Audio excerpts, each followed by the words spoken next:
ਸਤਿ ਸ਼੍ਰੀ ਅਕਾਲ ਜੀ। ਤੁਹਾਡਾ ਸਾਰਿਆਂ ਦਾ ਸਵਾਗਤ ਹੈ ਸਿਫਰ ਨਵੀਸ। ਅੱਜ ਤੁਹਾਡੇ ਨਾਲ ਮੁੜ ਤੋਂ ਮੁਖਾਤਬ ਹੋ ਰਿਹਾ ਕਾਫੀ ਸਮੇਂ ਬਾਅਦ। ਕੁਝ ਵਿਸ਼ੇ ਮੈਂ ਅੱਜ ਇੱਕ ਅੱਧੇ ਵਿਸ਼ੇ ਜਾਂ ਕਿਸੇ ਸਿਰਲੇਖ ਦੇ ਅਧੀਨ ਗੱਲ ਨਹੀਂ ਕਰਨੀ ਚਾਹੁੰਦਾ, ਅਤੇ ਸ਼ਾਇਦ ਹੋ ਵੀ ਨਹੀਂ ਸਕਦੀ, ਕਿਉਂਕਿ ਕਈ ਵਾਰ ਗੱਲਾਂ ਆਪਸ ਵਿੱਚ ਇੰਨੀਆਂ ਰਲਦੀਆਂ ਹੁੰਦੀਆਂ ਕਿ ਅਸੀਂ ਇੱਕ ਵਿਸ਼ੇ ਉੱਤੇ ਟਿਕ ਕੇ ਜਿਹੜਾ ਉਸ ਦਾ ਸਮੁੱਚਾ ਭਾਵ ਹੈ ਉਹ ਅਸੀਂ ਗਵਾ ਜਾਂਦੇ ਹਾਂ। ਧਿਆਨ ਦੇਣ ਦੀ ਲੋੜ ਇਸ ਲਈ ਜ਼ਿਆਦਾ ਹੈ ਕਿਉਂਕਿ ਅਸੀਂ ਖਾਸ ਤੌਰ 'ਤੇ ਸਾਹਿਤ, ਸਿੱਖਿਆ ਅਤੇ ਰੋਜ਼ਾਨਾ ਜੀਵਨ ਦੇ ਬਹੁਤ ਸਾਰੇ ਪੜਾਅ, ਇਹਨਾਂ ਵਿੱਚ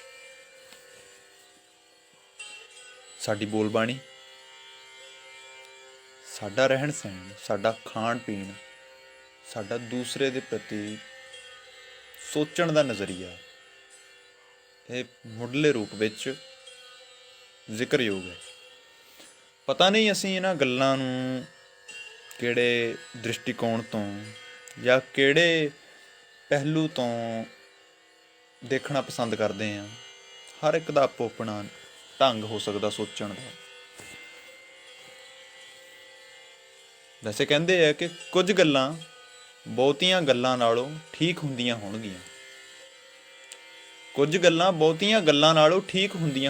ਪਰ ਉਹਨਾਂ ਕੁਝ ਗੱਲਾਂ ਦਾ ਭਾਰ ਕੁਝ ਹੀ ਹੋਵੇ, ਵਾਧੂ ਨਹੀਂ। ਜੇ ਵਾਧੂ ਭਾਰੀ ਗੱਲ ਕਹਿਣ ਦਾ ਸ਼ੌਂਕ ਹੋਵੇ ਤਾਂ ਗੱਲ ਦੇ ਨਤੀਜੇ ਵੀ ਨੀਰਸ ਮਿਲਣਗੇ। ਇਸ ਦੀ ਵਜ੍ਹਾ ਪਾਤਰ ਯੋਗ ਨਾ ਹੋਣਾ, ਕਮਜ਼ੋਰ ਮਾਨਸਿਕਤਾ ਜਾਂ ਵਿਗੜੇ ਹੋਏ ਹਾਲਾਤ, ਕੁਝ ਵੀ ਹੋ ਸਕਦਾ ਹੈ।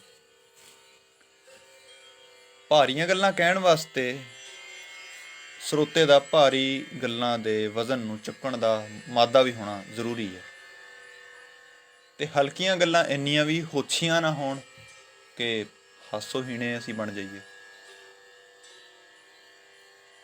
ਸਮਾਂ ਖੇਡਦਾ ਹੈ ਖੇਡਦਾ ਹੈ ਸਾਡੇ ਨਾਲ। ਉਹ ਤੇ ਫਰੇਬੀ ਬੰਦਾ ਫਰੇਬ ਦੇ ਨਾਲ ਉਸੇ ਖੇਡਦੇ ਸਮੇਂ ਦੇ ਵਿੱਚ ਆਪਣੀ ਤਾਣੀ ਬੁਣਦਾ, ਇੱਕ ਦੂਸਰੇ ਦੇ ਉਲਟ। ਪਰ ਜੇਕਰ ਤੁਸੀਂ ਸੱਚਮੁੱਚ ਫਰੇਬੀਆਂ ਤੋਂ ਪਰੇ ਹੋਣਾ ਚਾਹੁੰਦੇ ਹੋ ਤਾਂ ਚੰਗਾ ਹੈ ਸਮੇਂ ਨਾਲ ਤੁਸੀਂ ਆਪ ਨਾ ਖੇਡੋ। ਸਮੇਂ ਦੀ ਖੇਡ ਨੂੰ ਬਰਦਾਸ਼ਤ ਕਰੋ, ਕਿਉਂਕਿ ਸਮੇਂ ਦੀ ਖੇਡ ਜਿਹੜੇ ਮਾੜੇ ਪ੍ਰਭਾਵ ਲੈ ਕੇ ਆਏਗੀ ਉਸ ਦੇ ਵਿੱਚ ਤੁਸੀਂ ਕੁਝ ਨਹੀਂ ਕਹਿ ਸਕਦੇ, ਨਾ ਕੁਝ ਕਰ ਸਕਦੇ ਹਾਂ। ਪਰ ਜੇ ਕੁਝ ਕਰ ਸਕਦੇ ਹਾਂ ਤਾਂ ਸਾਡੇ ਹੱਥ ਉਸ ਫਰੇਬੀ ਤੋਂ ਦੂਰੀ ਰੱਖਣਾ ਹੈ। ਹਾਲਾਂਕਿ ਹੁਣ ਫਰੇਬ ਦੀ ਪਰਿਭਾਸ਼ਾਵਾਂ ਸਾਡੀਆਂ ਫਿਰ ਵੱਖੋ ਵੱਖਰੀਆਂ, ਪਰ ਜੇ ਅਸੀਂ ਪਰਿਭਾਸ਼ਾਵਾਂ ਦੇ ਚੱਕਰ 'ਚ ਪਏ ਤਾਂ ਪ੍ਰਮਾਣਿਕਤਾ ਸਾਡੀ ਜ਼ਿੰਦਗੀ ਦੇ ਉਸ ਪਹਿਲੂ ਤੋਂ ਦੂਰ ਹੋ ਜਾਏਗੀ। ਪ੍ਰੈਕਟੀਕਲਿਟੀ ਜਿਹਨੂੰ ਕਹਿੰਦੇ ਹਾਂ, ਪ੍ਰੈਕਟੀਕਲਿਟੀ ਜੇ ਅਸੀਂ ਛੱਡ ਦਿੱਤੀ ਲਾਈਫ ਵਿੱਚੋਂ, ਫਿਰ ਸਾਡੇ ਪੱਲੇ ਰਹਿ ਕੀ ਜਾਣਾ? ਨਿਰਾਸ਼ਤਾ ਤੋਂ ਅੱਗੇ ਹੀ ਇੱਕ ਫੌੜੀ ਸਾਡੇ ਅੱਗੇ ਪੇਸ਼ ਹੁੰਦੀ ਹੈ, ਜਿਸ ਦਾ ਕਿ ਜ਼ਿਕਰ ਮੋਟੀਵੇਸ਼ਨ ਦੇ ਤੌਰ 'ਤੇ ਕੀਤਾ ਜਾਂਦਾ, ਵੀ ਮੋਟੀਵੇਸ਼ਨਲ ਸਪੀਚ, ਉਸਾਰੂ ਭਾਸ਼ਣ। ਮੈਨੂੰ ਅਕਸਰ ਕਿਸੇ ਵਾਵਰੋਲੇ ਵਾਂਗੂ ਹੀ ਲੱਗਿਆ ਹੈ। ਮੈਨੂੰ ਵਾਵਰੋਲੇ ਤੋਂ ਵੱਧ ਕਦੀ ਲੱਗਿਆ ਹੀ ਨਹੀਂ ਮੋਟੀਵੇਸ਼ਨਲ ਸਪੀਚ ਦਾ ਕੋਈ ਵੀ ਸਰੋਕਾਰ। ਹਨੇਰੇ ਵਿੱਚ ਬੰਦਾ ਜਦੋਂ ਜਾਂਦਾ ਹੈ ਉਦੋਂ ਕੋਈ ਭਾਸ਼ਣ ਨਹੀਂ ਕੰਮ ਕਰਦੇ। ਉਦੋਂ ਜੇਕਰ ਤੁਹਾਡੇ ਆਪਣੇ ਅੰਦਰ ਤੁਰਨ ਦੀ ਤਾਕਤ ਨਾ ਹੋਵੇ, ਮੈਨੂੰ ਨਹੀਂ ਲੱਗਦਾ ਕਿ ਕੋਈ ਵਿਅਕਤੀ ਬਾਹਰ ਕਿਸੇ ਦੇ ਫੜਿਆਂ ਆ ਸਕਦਾ ਹੋਵੇ। ਹਨੇਰੇ ਵਿੱਚ ਤਾਂ ਕਦੀ ਵੀ ਨਹੀਂ, ਕਿਉਂਕਿ ਹਨੇਰੇ ਵਿੱਚ ਸਿਵਾਏ ਰੋਸ਼ਨੀ ਦੇ ਕੋਈ ਵੀ ਅਜਿਹੀ ਚੀਜ਼ ਨਹੀਂ ਜਿਹਦੇ ਤੇ ਭਰੋਸਾ ਕੀਤਾ ਜਾ ਸਕੇ। ਹਨੇਰਾ ਹਨੇਰੇ ਨੂੰ ਫੜ ਕੇ ਚੱਲਦਾ ਹੈ, ਜਿਹਦਾ ਆਪਣਾ ਕੋਈ ਪਰਛਾਵਾਂ ਨਹੀਂ, ਉਸਨੇ ਹੱਲ ਕੀ ਕੱਢਣੇ?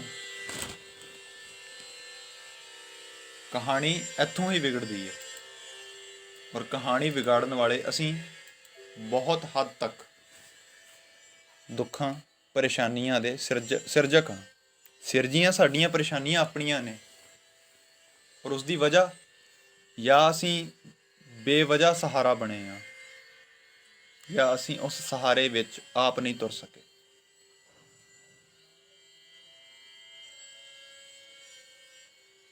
ਕਦੇ ਇੱਕ ਦ੍ਰਿਸ਼ਟੀਕੋਣ ਨੂੰ ਦੂਜੇ ਦ੍ਰਿਸ਼ਟੀਕੋਣ ਦੇ ਨਾਲ ਟਕਰਾ ਕੇ ਵੇਖਿਆ?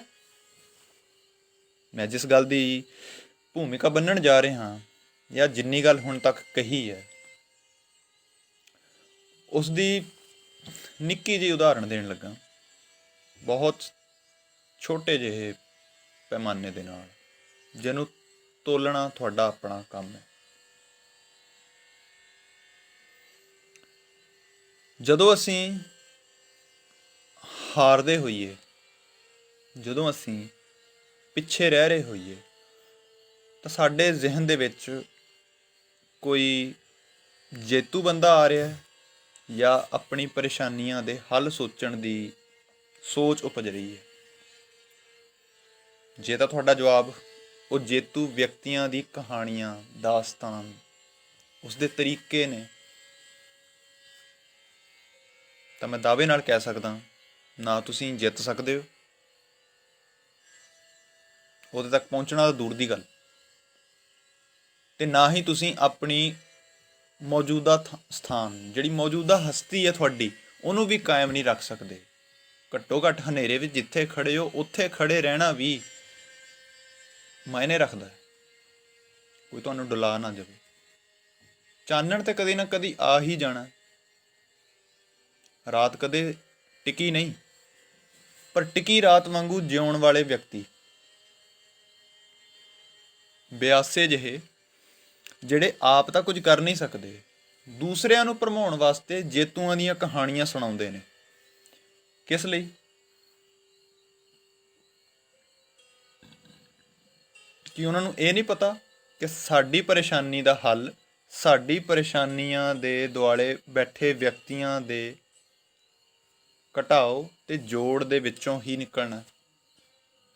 ਕੁਝ ਵਿਅਕਤੀ ਸਾਨੂੰ ਆਪਣੀ ਜ਼ਿੰਦਗੀ ਚੋਂ ਕੱਢਣੇ ਪੈਣਗੇ, ਕੁਝ ਚੰਗੇ ਵਿਅਕਤੀ ਸਾਨੂੰ ਆਪਣੀ ਜ਼ਿੰਦਗੀ 'ਚ ਲਿਆਉਣੇ ਪੈਣੇ ਆ।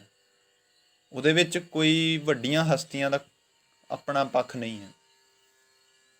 ਚਾਨਣ ਮੁਨਾਰੇ ਕਿਹਨੂੰ ਕਹਿੰਦੇ ਆ? ਸਾਡੇ ਅੰਦਰ ਚਾਨਣ ਮੁਨਾਰੇ ਆਏ ਕਿੱਥੋਂ? ਸਾਡੇ ਅੰਦਰ ਫੌੜੀਆਂ ਦਾ ਕੰਸੈਪਟ ਕਿੱਥੋਂ ਆ ਗਿਆ? ਔਰ ਕਿੰਨੀ ਅਜੀਬ ਗੱਲ ਹੈ, ਜਿਨ੍ਹਾਂ ਨੂੰ ਫੌੜੀਆਂ ਦੇ ਪੈਮਾਨੇ ਆਪ ਨਾ ਸਮਝ ਆਏ, ਉਹ ਦੂਸਰੇ ਫੌੜੀਆਂ ਵਾਲੇ ਵਿਅਕਤੀ ਨੂੰ ਹੀਣਾ ਕਹਿਣ ਲੱਗ ਪਏ। ਮੈਂ ਇਹਦੇ ਲਈ ਵੱਡੀ ਫਿਲਾਸਫੀ ਨਹੀਂ ਘੜ ਕੇ ਦੇਣ ਲੱਗਾ, ਸਧਾਰਨ ਜਿਹੀ ਦੋ ਗੱਲਾਂ ਕਹਿਣੀਆਂ ਨੇ। ਸ਼ਾਇਦ ਮੈਂ ਇੱਕ ਦੋ ਵਾਰ ਪਹਿਲਾਂ ਵੀ ਇਸ ਦਾ ਜ਼ਿਕਰ ਕੀਤਾ ਹੈ ਕਿ ਕਿਸੇ ਅਪਾਹਜ ਵਿਅਕਤੀ ਨੂੰ ਜਦੋਂ ਅਸੀਂ ਇਹ ਕਹਿੰਦੇ ਹਾਂ ਕਿ ਭਾਈ ਤੂੰ ਅਪਾਹਜ ਨਹੀਂ, ਤੂੰ ਬਹੁਤੇ ਗੁਣਾਂ ਵਾਲਾ ਹੈ। ਸਾਡੇ ਇੰਡੀਅਨ ਪਰਸਪੈਕਟਿਵ ਦੇ ਵਿੱਚ ਦਿਵਿਆਂਗ ਦਾ ਅੱਖਰ ਪਾ ਛੱਡਿਆ। ਕੋਈ ਉਹਨਾਂ ਨੂੰ ਪੁੱਛੇ ਕਿ ਕਿਸੇ ਨੂੰ ਅਪਾਹਜ ਕਹਿ ਕੇ ਹੀਣ ਭਾਵਨਾ ਸੁੱਟਣ ਦੇ ਬਰਾਬਰ ਦਿਵਿਆਂਗ ਕਹਿਣਾ ਵੀ ਨਹੀਂ ਹੈ। ਵਿਅਕਤੀ ਨੂੰ ਵਿਅਕਤੀ ਵਾਂਗੂ ਟਰੀਟ ਕਰੋ, ਉਸ ਦੀ ਪਰੇਸ਼ਾਨੀ ਦੇ ਹਰ ਉਸ ਮੋੜ 'ਤੇ ਖੜ੍ਹ ਜਾਓ ਤਾਂ ਕਿ ਉਸ ਨੂੰ ਇਕੱਲਾਪਣ ਨਾ ਮਿਲੇ। ਸਾਡੇ ਕੋਲ ਗੱਲਾਂ ਹੀ ਗੱਲਾਂ ਕਿਉਂ ਰਹਿ ਗਈਆਂ ਨੇ? ਸਿਰਫ ਇਸੇ ਵਾਸਤੇ ਕਿ ਸ਼ਬਦ ਜਾਲ ਬਹੁਤ ਵੱਡੇ ਨੇ, ਸ਼ਬਦ ਜਾਲਾਂ ਦੁਆਲੇ ਦੁਨੀਆ ਬਹੁਤ ਵੱਡੀ ਹੈ, ਪਰ ਕਰਮਸ਼ੀਲ ਖੇਤਰ ਬਿਲਕੁਲ ਨਿਰਾਸ਼ ਵੀ ਹੈ, ਨੀਰਸ ਵੀ ਹੈ ਤੇ ਖਾਲੀ ਵੀ।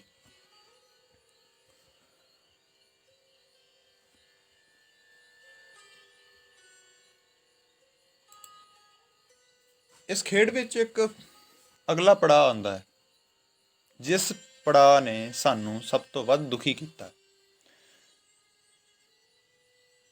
ਇੱਥੋਂ ਮੈਂ ਆਪਣਾ ਵਿਸ਼ਾ ਸ਼ੁਰੂ ਕਰਦਾ। ਹੈਰਾਨ ਹੋ ਰਹੇ ਹੋਵੋਗੇ ਕਿ ਅੱਜ ਵਿਸ਼ੇ ਤੋਂ ਪਹਿਲੇ ਭੂਮਿਕਾ ਬੜੀ ਗੁੰਝਲਦਾਰ ਜਿਹੀ ਪਾਈ ਹੈ। ਮੈਂ ਆਸ ਕਰਦਾ ਹੁਣ ਠਰੰਮੇ ਨਾਲ ਵਿਸ਼ੇ ਵੱਲ ਸੁਣਦੇ ਜਾਇਓ, ਤੇ ਇਹ ਵਿਸ਼ਾ ਪਤਾ ਨਹੀਂ ਸਾਰਿਆਂ ਉੱਤੇ ਢੁੱਕਦਾ ਜਾਂ ਨਹੀਂ, ਪਰ ਮੇਰੀ ਜਾਣਕਾਰੀ ਦੇ ਵਿੱਚ ਮੇਰੇ ਸਰੋਤਿਆਂ ਵਿੱਚੋਂ ਬਹੁਤਿਆਂ 'ਤੇ ਢੁੱਕਦਾ ਹੈ, ਨਜ਼ਦੀਕੀ ਤੌਰ 'ਤੇ। ਬੋਲਣਾ ਇੰਨਾ ਸੌਖਾ ਨਹੀਂ ਹੁੰਦਾ। ਬੋਲਣਾ ਇਕੱਲਾ ਇਹ ਨਹੀਂ ਕਿ ਅਸੀਂ ਸ਼ਬਦ ਮੂੰਹੋਂ ਕੱਢੇ ਤੇ ਬੋਲ ਹੋ ਗਿਆ। ਸਾਡੇ ਬੋਲਾਂ ਉੱਤੇ ਉੱਠਦੇ ਸਵਾਲਾਂ ਦੇ ਜਵਾਬ ਸਾਡੇ ਕੋਲ ਹੋਣਾ, ਨਿਰਾ ਜਵਾਬ ਹੋਣਾ ਹੀ ਨਹੀਂ, ਉਹਨਾਂ ਜਵਾਬਾਂ ਨੂੰ ਦੇਣ ਦਾ ਮਾਦਾ ਵੀ ਹੋਣਾ, ਉਹਨਾਂ ਉੱਤੇ ਖਰੇ ਉਤਰਨ ਦੀ ਤੌਫੀਕ ਵੀ ਹੋਣੀ। ਕਹਾਣੀ ਇੰਨੀ ਸੌਖੀ ਨਹੀਂ ਹੁੰਦੀ ਬੋਲਣ ਦੀ ਵੀ। ਮੰਚ ਸਾਂਭਣ ਦੀ ਕਹਾਣੀ ਸਾਡੇ ਅੱਗੇ ਬਹੁਤ ਵੱਡੇ ਪੱਧਰ ਤੇ ਰੱਖੀ ਜਾਂਦੀ, ਭਾਵੇਂ ਕਿ ਸਾਹਿਤ ਹੋਵੇ ਤੇ ਸਾਹਿਤ ਤੋਂ ਪਹਿਲਾਂ ਸਿੱਖਿਆ ਹੋਵੇ। ਤੁਸੀਂ ਸਾਰੇ ਜੋ ਵਿਅਕਤੀ ਆਪਣੇ ਮੋਬਾਈਲ ਫੋਨ, ਆਈਪੈਡ, ਡੈਸਕਟਾਪ, ਕਿਸੇ ਵੀ ਮਾਧਿਅਮ ਰਾਹੀਂ ਤਕਨੀਕ ਨੂੰ ਜਿਹੜਾ ਵਰਤ ਰਿਹਾ, ਉਹ ਅੱਖਰ ਗਿਆਨ ਤੋਂ ਵਾਂਝਾ ਨਹੀਂ ਹੈ। ਹੁਣ ਜ਼ਰਾ ਸੋਚ ਕੇ ਵੇਖਿਓ, ਜਿਹੜੇ ਅੱਖਰ ਗਿਆਨ ਤੋਂ ਵਾਂਝੇ ਨਹੀਂ ਹੈ, ਉਹ ਸੋਚਣ ਦੇ ਪੈਮਾਨੇ ਤੋਂ ਬਿਲਕੁਲ ਖਾਲੀ ਕਿਵੇਂ?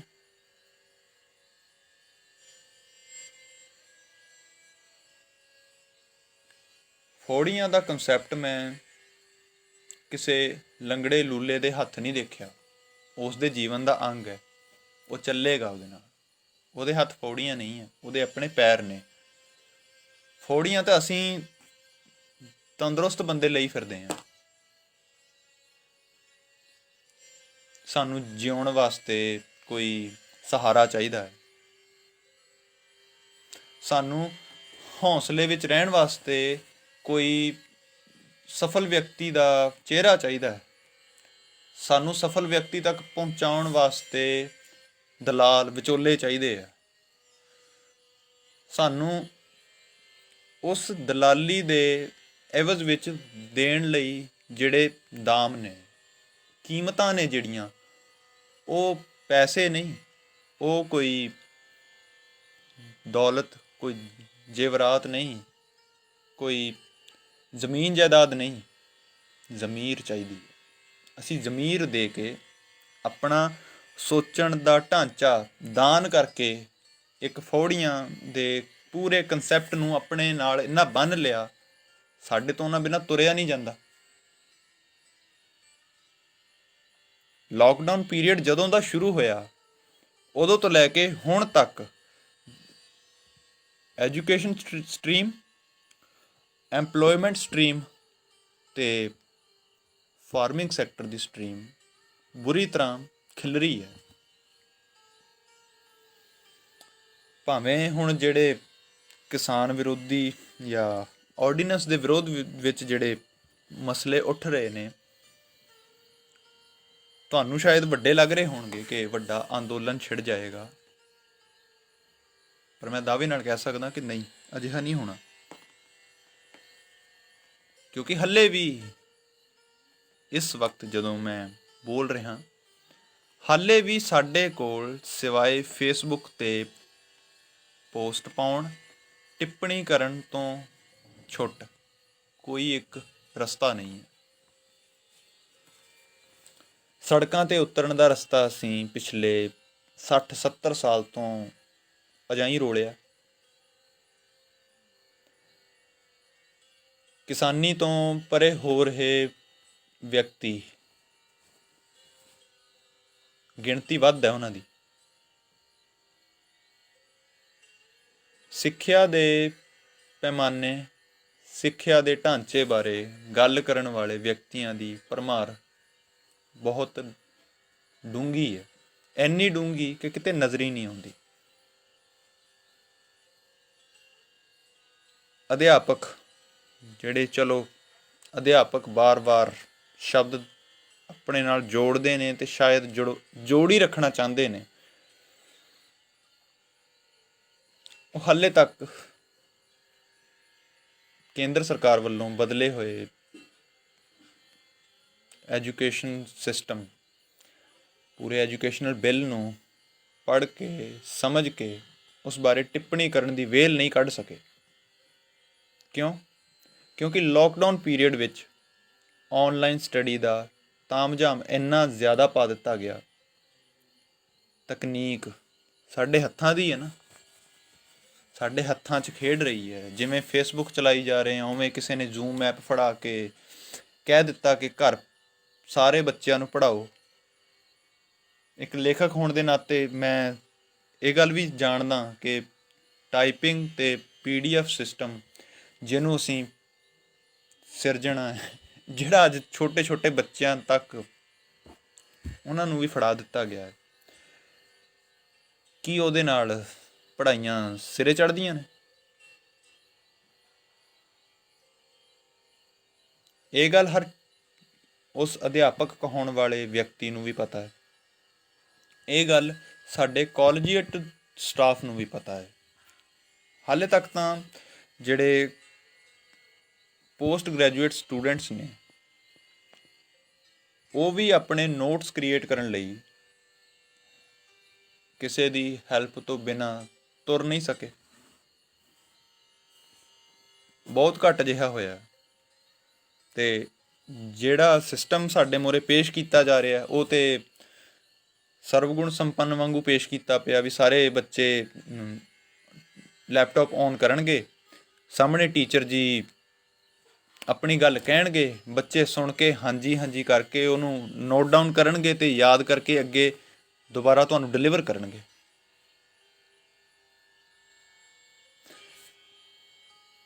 ਪਰਸਪੈਕਟਿਵ ਹਮੇਸ਼ਾ ਰੀਕਨਸੀਡਰ ਕਰਨੇ ਹੁੰਦੇ ਆ, ਪੁਨਰ ਵਿਚਾਰ ਦੇ ਅਧੀਨ ਰੱਖਣੇ ਪੈਂਦੇ ਆ। ਸਾਡੇ ਕੋਲ ਤਾਂ ਹੱਲੇ ਪੁਨਰ ਵਿਚਾਰ ਇਹ ਵੀ ਨਹੀਂ ਹੋ ਰਹੀ ਕਿ ਅਸੀਂ ਬੋਲਣਾ ਕੀ ਹੈ। ਮੈਂ ਹੁਣ ਸਾਹਿਤ ਵੱਲ ਆਉਣ ਵਾਲਾ, ਕਿਉਂਕਿ ਸਿੱਖਿਆ ਦੇ ਵਿੱਚ ਮੇਰਾ ਬੋਲਣਾ ਇੰਨਾ ਯੋਗ ਨਹੀਂ ਹੈ। ਮੈਂ ਪਹਿਲੋਂ ਵੀ ਕਿਹਾ, ਸਾਹਿਤ ਤੋਂ ਪਹਿਲੋਂ ਜਦੋਂ ਸਿੱਖਿਆ ਦੀ ਗੱਲ ਹੋਏਗੀ ਤਾਂ ਮੈਂ ਸਿੱਖਿਆ ਦੇ ਪ੍ਰਤੀ ਜਿਹੜੀ ਗੱਲ ਵੀ ਕਹਿਣੀ ਹੈ ਉਹ ਘੱਟੋ ਘੱਟ ਸਕੂਲ ਕਾਲਜ ਵਿੱਚ ਹੁਣ ਦੇ ਪੜ੍ਹ ਰਹੇ ਬੈਚ ਦੇ ਉੱਤੇ ਬਿਲਕੁਲ ਨਹੀਂ ਢੁੱਕਦੀ। ਇਹੀ ਕਾਰਨ ਹੈ ਮੈਂ ਅੱਜ ਤੱਕ ਕਿਸੇ ਬੱਚੇ ਨੂੰ ਇਹ ਨਹੀਂ ਕਿਹਾ ਕਿ ਤੂੰ ਸਕੂਲ ਛੱਡ ਜਾਂ ਕਾਲਜ ਛੱਡ। ਮੈਂ ਨਹੀਂ ਕਹਿ ਸਕਦਾ।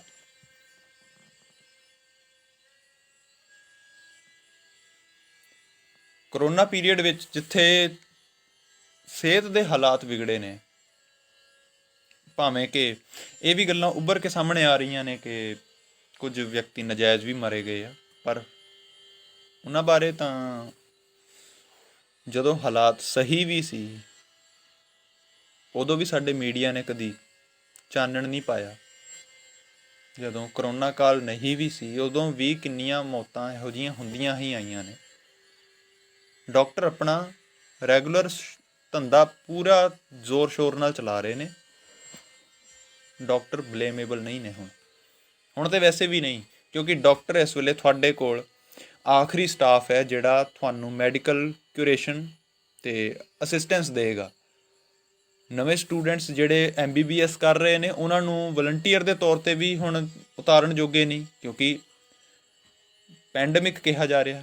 ਭਾਵੇਂ ਪੈਂਡੇਮਿਕ ਬਾਰੇ ਜਿੰਨੀ ਮਰਜ਼ੀ ਥਿਊਰੀ ਸਾਡੇ ਸਾਹਮਣੇ ਆਈ ਹੋਵੇ, ਪਰ ਪੈਂਡੇਮਿਕ ਪੇਸ਼ ਕਰਨ ਤੋਂ ਬਾਅਦ ਜਿਹੜੇ ਵਲੰਟੀਅਰ ਕਿਸਮ ਦੇ ਜਾਂ ਅੱਧੇ ਜਿਹੜੇ ਅੰਡਰ ਸਟੱਡੀ ਨੇ ਸਟੂਡੈਂਟਸ, ਉਹਨਾਂ ਨੂੰ ਕਦੀ ਵੀ ਫਰੰਟ ਲਾਈਨ 'ਤੇ ਨਹੀਂ ਲਿਆਇਆ ਜਾ ਸਕਦਾ। ਅਤੇ ਤੁਹਾਡੇ ਕੋਲ ਜਿਹੜੇ ਸਥਾਪਿਤ ਡਾਕਟਰ ਨੇ ਉਹਨਾਂ ਦੀ ਗੱਲ ਮੰਨਣ ਤੋਂ ਇਲਾਵਾ ਹੋਰ ਕੋਈ ਰਸਤਾ ਨਹੀਂ। ਟੀਚਰਸ ਜਿਹੜੇ ਇੱਕ ਸਟੈਪ ਚੱਕ ਸਕਦੇ ਸੀਗੇ ਖੁਦ 1 ਸਾਲ ਦੀ ਸਟੱਡੀ ਤੋਂ ਲੀਵ ਦੇ ਕੇ, ਉਹਨਾਂ ਨੂੰ ਇਸ ਗੱਲ ਦੇ ਮਾਇਨੇ ਵੀ ਪਤਾ ਨੇ ਕਿ ਇਹਦੇ ਵਿੱਚ ਘਾਟਾ ਨਹੀਂ ਨਫਾ ਹੋਏਗਾ, ਪਰ ਉਹਨਾਂ ਨੇ ਇਹ ਸਟੈਪ ਨਹੀਂ ਚੱਕਿਆ ਅਤੇ ਹੁਣ ਸਾਡਾ ਉਹਨਾਂ 'ਤੇ ਟਿੱਪਣੀ ਕਰਨਾ ਨਹੀਂ ਬਣਦਾ। ਹੁਣ ਜਿੰਨੇ ਮਰਜ਼ੀ ਬੁਰੇ ਹਾਲ ਅਧਿਆਪਕਾਂ ਦੇ ਹੋਣ ਅਤੇ ਜਿੰਨੇ ਮਰਜ਼ੀ ਬੁਰੇ ਹਾਲ ਬੱਚਿਆਂ ਦੇ ਮਾਂ ਪਿਓ ਦੇ ਹੋਣ, ਇਹ ਹੁਣ ਬਰਾਬਰ ਖੇਡ ਚੱਲਣੀ ਹੈ। ਅਤੇ ਜਿਵੇਂ ਅੱਜ ਕਿਸਾਨੀ ਦੇ ਮਸਲੇ ਉੱਤੇ ਮੈਂ ਕਿਸਾਨ ਵਿਰੋਧੀ ਬਿੱਲ ਦਾ ਵਿਰੋਧ ਕਰਦਾ ਹਾਂ, ਪਰਚਾ ਲੱਗਿਆ ਪਿਆ, ਸਾਲ ਡੇਢ ਸਾਲ ਬਾਅਦ ਮੈਂ ਨਵੀਂ ਸਿੱਖਿਆ ਨੀਤੀ ਦਾ ਵਿਰੋਧ ਕਰਦਾ ਹਾਂ ਵਾਲੇ ਬੈਨਰ ਵੀ ਫੇਸਬੁੱਕ ਉੱਤੇ ਲੱਗਣਗੇ। ਬਾਹਰ ਫੇਰ ਕੁਛ ਨਹੀਂ ਹੋਣਾ। ਇਹ ਵੀ ਗੱਲ ਹੌਲੀ ਹੌਲੀ ਸਾਹਮਣੇ ਸਾਫ਼ ਹੁੰਦੀ ਜਾ ਰਹੀ ਹੈ। ਫਿਰ ਅਸੀਂ ਕੀ ਬੋਲੀਏ?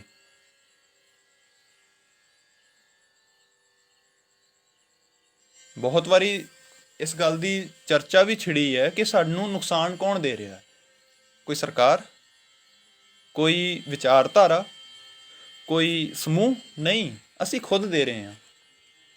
ਸਾਡੇ ਬੇੜੀਆਂ 'ਚ ਵੱਟੇ ਸਾਡੇ ਆਪਣੇ ਪਾਏ ਨੇ, ਇਹ ਗੱਲ ਸਾਨੂੰ ਸਭ ਨੂੰ ਮੰਨਣੀ ਪੈਣੀ ਹੈ। ਸਾਡਾ ਆਪਣਾ ਬਿਹੇਵੀਅਰ ਹੀ ਉਸ ਗੱਲ ਦੇ ਉੱਤੇ ਟਿਕ ਨਹੀਂ ਰਿਹਾ ਜਿੱਥੋਂ ਕਿ ਸੁਧਾਰ ਖੜਾ ਹੋਣਾ।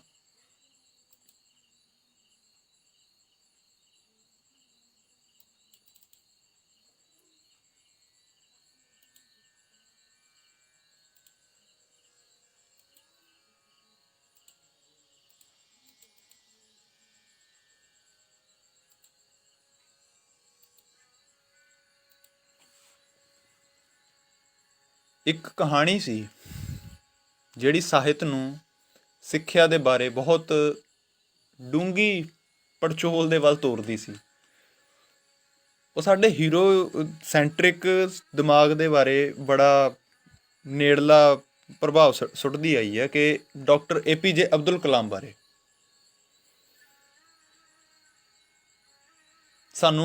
ਮੈਨੂੰ ਯਾਦ ਹੈ ਬਚਪਨ ਤੋਂ ਜਦੋਂ ਪੜ੍ਹਾਈ ਦਾ ਚਸਕਾ ਸਾਡੇ ਅੰਦਰ ਸੀਗਾ, ਉਦੋਂ ਸਾਨੂੰ ਵੀ ਕਿਹਾ ਜਾਂਦਾ ਸੀ ਕਿ ਦੋ ਗੱਲਾਂ, ਇੱਕ APJ ਅਬਦੁਲ ਕਲਾਮ, ਦੂਸਰਾ ਅਬਰਾਹਿਮ ਲਿੰਕਨ ਦਾ ਆਪਣੇ ਪੁੱਤਰ ਦੇ ਟੀਚਰ ਨੂੰ ਦਿੱਤਾ ਹੋਇਆ ਖੱਤ। ਚੰਗੀਆਂ ਲੱਗਦੀਆਂ ਸੀ ਆਦਰਸ਼ਵਾਦੀ ਦੀਆਂ ਗੱਲਾਂ, ਅਤੇ ਅਸੀਂ ਸੁਣਦੇ ਵੀ ਰਹੇ ਹਾਂ, ਸਿੱਖਦੇ ਵੀ ਰਹੇ ਹਾਂ। ਪਰ ਉਹਨਾਂ ਗੱਲਾਂ ਨੂੰ ਅੱਜ ਜਦੋਂ ਦੁਬਾਰਾ ਸੋਚ ਕੇ ਪ੍ਰੈਕਟੀਕਲ ਗਰਾਊਂਡ 'ਤੇ ਖੜ੍ਹੇ ਹੋ ਕੇ ਸੋਚੀਦਾ ਹੈ ਅਤੇ ਮਹਿਸੂਸ ਹੁੰਦਾ ਕਿ ਅਸੀਂ ਤਾਂ ਬੱਚਿਆਂ ਨਾਲ ਭੱਦਾ ਮਜ਼ਾਕ ਕਰਦੇ ਆ ਰਹੇ ਹਾਂ। ਸਾਨੂੰ ਕਹਿ ਦਿੱਤਾ ਗਿਆ ਕਿ APJ ਅਬਦੁਲ ਕਲਾਮ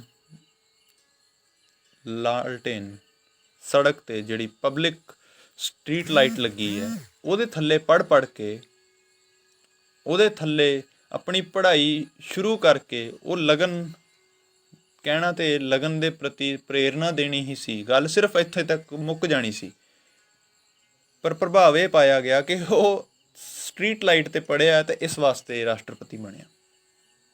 ਸਫਲ ਵਿਅਕਤੀ ਦੇ ਬਾਰੇ ਇਹੋ ਜਿਹੀਆਂ ਗੱਲਾਂ ਜੋੜਨੀਆਂ ਸਾਡਾ ਆਮ ਸੁਭਾਅ ਹੈ।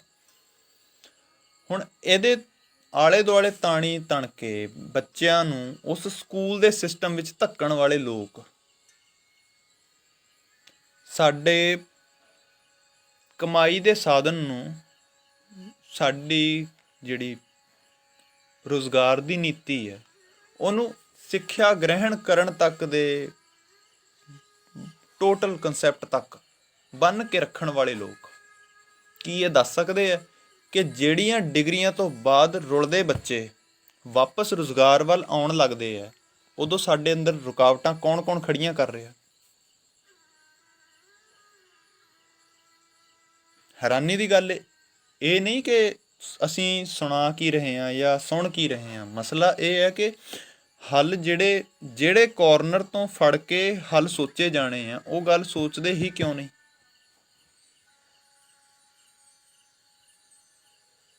ਕਿਸੇ ਵਿਅਕਤੀ ਦੇ ਪੜ੍ਹਨ ਤੋਂ ਬਾਅਦ, ਕਿਸੇ ਗਲਤੀ ਦੇ ਆਉਣ ਤੱਕ, ਜਦੋਂ ਕੋਈ ਉਸ ਦੇ ਪਿਛੋਕੜ ਵੱਲ ਇਹ ਨਿਗਾਹ ਮਾਰਦਾ ਹੈ ਕਿ ਇਸ ਗੁਨਾਹਗਾਰ ਵਿਅਕਤੀ ਦਾ ਐਜੂਕੇਸ਼ਨਲ ਬੈਕਗਰਾਊਂਡ ਜਿਹੜਾ ਹੈ ਉਹ ਬਹੁਤ ਉੱਚਾ ਹੈ, ਇਹ ਬੰਦਾ PhD ਹੋਲਡਰ ਹੈ ਅਤੇ ਕਰਪਸ਼ਨ ਕਰ ਰਿਹਾ, ਅਤੇ ਉਹਨੂੰ ਕਿਹਾ ਜਾਂਦਾ ਹੈ ਵੀ ਤੇਰੀ ਸਾਰੀ ਪੜ੍ਹਾਈ 'ਤੇ ਲਾਹਨਤ, ਉਹਨੂੰ ਤਾਂ ਕਹਿ ਦਿੱਤਾ ਜਾਂਦਾ ਹੈ। ਪਰ ਜਦੋਂ ਕੋਈ ਇਮਾਨਦਾਰ ਪੜ੍ਹਿਆ ਲਿਖਿਆ ਵਿਅਕਤੀ ਤੁਹਾਡੇ ਕਿਸੇ ਵੀ ਸਿਸਟਮ ਫੇਲੀਅਰ ਦੇ ਵਿੱਚ ਇੱਕ ਸਵਾਲ ਵਾਲੀ ਗੱਲ, ਆਮ ਗੱਲ ਨਹੀਂ, ਜਿਹੜਾ ਸਵਾਲ ਹਮੇਸ਼ਾ ਜ਼ਰੂਰਤ ਵਾਲਾ ਹੁੰਦਾ। ਬੇਥਵੀਆਂ ਗੱਲਾਂ ਨੂੰ ਸਵਾਲ ਨਹੀਂ ਕਿਹਾ ਜਾਂਦਾ। ਬੇਥਵੀਆਂ ਗੱਲਾਂ ਉੱਤੇ ਕੁਐਸਚਨ ਮਾਰਕ ਲਗਾ ਕੇ ਵੀ ਜੇ ਕੋਈ ਲਿਖ ਦੇਵੇ, ਉਹ ਕੁਤਰਕ ਹੀ ਹੁੰਦਾ ਹੈ।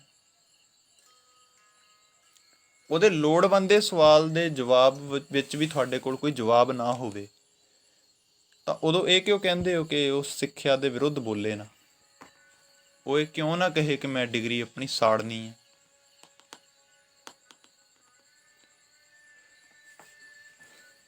ਠੀਕ ਹੈ, ਗੱਲਾਂ ਸਾਡੇ ਆਪਣੇ ਉਸ ਰੁਝੇਵੇਂ ਜਾਂ ਰੁਝਾਨ ਤੋਂ ਉਲਟ ਨੇ।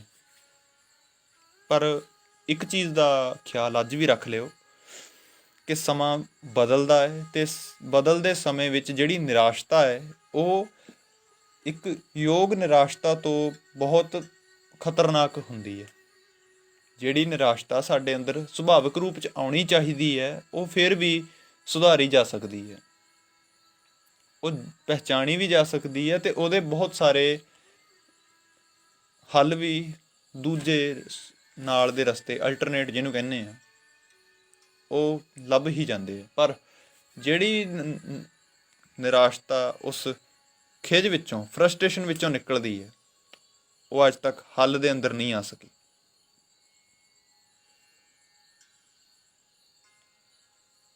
ਹੁਣ ਇਸ ਤੋਂ ਅੱਗੇ ਸਿੱਖਿਆ ਤੋਂ ਅੱਗੇ ਦੀ ਗੱਲ ਕਰੀਏ ਸਾਹਿਤ ਵੱਲ, ਕਿਉਂਕਿ ਸਿੱਖਿਆ ਵਾਲੇ ਲੋਕ ਜਿਹੜਾ ਖਾਸ ਕਰ ਹੁਣ ਦਾ, ਅਸੀਂ ਜਦੋਂ ਗੱਲ ਵੀ ਕਰਦੇ ਹਾਂ ਮੈਨੂੰ ਵੀ ਰੁਕਣਾ ਪੈ ਜਾਂਦਾ ਹੈ ਹੁਣ ਚੱਲਦੀ ਗੱਲ ਵਿੱਚ, ਕਿਉਂਕਿ ਸਾਡੇ ਕੋਲ ਚੱਲਦੀ ਗੱਲ ਦੇ ਵਿੱਚ ਚਿਹਰੇ ਇੰਨੇ ਸਾਰੇ ਸਾਹਮਣੇ ਆ ਜਾਂਦੇ ਤਾਂ ਸੋਚੀਦਾ ਕਿ ਇਹ ਨਾ ਰਹਿ ਜਾਵੇ, ਇਹ ਨਾ ਰਹਿ ਜਾਵੇ। ਇੱਕ ਪਾਸੇ ਸਾਡੇ ਲੋਕ ਇਹ ਵੀ ਆਸ ਰੱਖਦੇ ਨੇ ਮੇਰੇ ਕੋਲੋਂ ਕਿ ਮੈਂ ਨਾਮ ਲੈ ਕੇ ਗੱਲ ਕਰਾਂ, ਮੈਂ ਕੋਈ ਪਰਟੀਕੂਲਰ ਉਦਾਹਰਣ ਦੇਵਾਂ ਵੀ ਇਸ ਵਿਅਕਤੀ ਵਰਗੇ ਲੋਕ, ਪਰ ਹਾਲੇ ਉਹ ਸਮਾਂ ਨਹੀਂ ਆਇਆ ਅਤੇ ਮੈਂ ਚਾਹੁੰਦਾ ਵੀ ਨਹੀਂ ਕਿ ਉਹ ਸਮਾਂ ਆਵੇ। ਸਾਹਿਤ ਅਤੇ ਦਰਸ਼ਨ ਖੇਤਰ, ਦਰਸ਼ਨ ਫਿਲੋਸਫੀ ਨੂੰ ਕਹਿੰਦੇ ਹਾਂ ਅਸੀਂ, ਸਾਹਿਤ ਅਤੇ ਦਰਸ਼ਨ ਖੇਤਰ ਬਜ਼ਾਰੂ ਨੀਤੀ ਤੋਂ ਪਰੇ ਦੀਆਂ ਗੱਲਾਂ ਨੇ ਵੈਸੇ, ਪਰ ਪਦਾਰਥਵਾਦੀ ਤਬੀਅਤ ਤੇ ਨਫਾ ਸਿਰਫ ਨਫਾ, ਇਹੀ ਗੱਲ ਸੋਚਣ ਵਾਲੇ ਬੰਦੇ ਕੋਲੋਂ ਅਸੂਲ ਤੇ ਧਾਤ ਦੀ ਗੱਲ ਨਹੀਂ ਕੀਤੀ ਜਾ ਸਕਦੀ, ਨਾ ਹੀ ਉਹਦੇ ਕੋਲੋਂ ਇਹ ਗੱਲ ਮਿਲੀ ਹੈ। ਸਿਧਾਂਤ ਕਿੱਥੋਂ ਮਿਲਣਾ? ਸਾਹਿਤ ਕੋਈ ਅੱਖਰਾਂ ਦੇ ਢੇਰ ਨੂੰ ਨਹੀਂ ਕਹਿੰਦੇ। ਸਾਹਿਤ ਵਿੱਚ ਵਿਚਾਰੀ ਕਿੱਸਿਆਂ ਨੂੰ ਜੋ ਪਹੁੰਚ ਮਿਲਦੀ ਪਈ ਹੈ ਅੱਜ ਜਿਹੜੀ ਪਹੁੰਚ ਮਿਲਦੀ ਪਈ ਹੈ ਉਹ ਮਨੁੱਖ ਦੇ ਬਜ਼ਾਰੀ ਸੁਭਾਅ ਦੀ ਪੈਦਾਇਸ਼ ਹੈ। ਮੌਜੂਦਾ ਸਮੇਂ ਵਿੱਚ ਸਾਹਿਤ ਕਿਸੇ ਪਦਾਰਥ ਦੁਆਲਿਓਂ ਸੁਰਤ ਨਹੀਂ ਚੱਕ ਰਿਹਾ। ਸਾਡੇ ਜਿੰਨੇ ਵੀ ਸਬਜੈਕਟ ਨੇ, ਜਿੰਨੇ ਮਰਜ਼ੀ ਵਿਸ਼ੇ ਨੇ, ਫਿਲਹਾਲ ਕਿਸੇ ਨਾ ਕਿਸੇ ਪਦਾਰਥ ਦੇ ਦੁਆਲੇ ਨੇ। ਹੁਣ ਜਦੋਂ ਮੈਂ ਪਦਾਰਥ ਦੀ ਗੱਲ ਕਹਿ ਰਿਹਾ ਤਾਂ ਇਹਦਾ ਉਲਟ ਅਰਥ ਫਿਰ ਪਰਮਾਰਥ ਨਾ ਜੋੜ ਲਿਆ ਜਾਵੇ। ਪਰਮਾਰਥ ਉਹ ਫਿਰ ਉਹ ਵਿਸ਼ਾ ਹੀ ਕੁਛ ਉਸ ਘੇਰੇ ਦਾ ਚੱਲ ਜਾਣਾ ਜਿਹਦੀ ਫਿਰ ਨੋਟੇਸ਼ਨ ਅਤੇ ਡੀਕੋਡੇਸ਼ਨ ਵੱਖਰੀ ਕਰਨੀ ਪੈਣੀ ਹੈ, ਕਿਉਂਕਿ ਸਾਡੇ ਕੋਲ ਜਿਹੜਾ ਹੁਣ ਤੱਕ ਦਾ ਪੈਮਾਨਾ ਹੈ ਉਹ ਬਹੁਤ ਥੋੜ੍ਹਾ ਚਿਰ ਹੈ, ਜਿਹਨੂੰ ਕਹਿੰਦੇ ਨੇ ਸੰਕੀਰਣ ਭਾਵ ਦਾ। ਭਾਵੇਂ ਕਿ ਸਾਡੇ ਲੋਕ ਮੰਨਣ ਨਾ, ਉਹ ਕਹਿ ਦਿੰਦੇ ਨੇ ਕਿ ਸੰਕੀਰਣਤਾ ਤੇਰੇ ਸੋਚਣ ਵਿੱਚ ਹੈ, ਅਤੇ ਚਲੋ ਉਹਨਾਂ ਦੀ ਗੱਲ ਦਾ ਸਵਾਗਤ ਕਰ ਲੈਂਦੇ ਹਾਂ। ਜਾਇਜ਼ ਨੇ ਉਹ ਵੀ ਲੋਕ ਜਿਨ੍ਹਾਂ ਨੂੰ ਪਤਾ ਹੈ ਮੇਰੇ ਕੋਲ ਡਿਗਰੀ ਨਹੀਂ।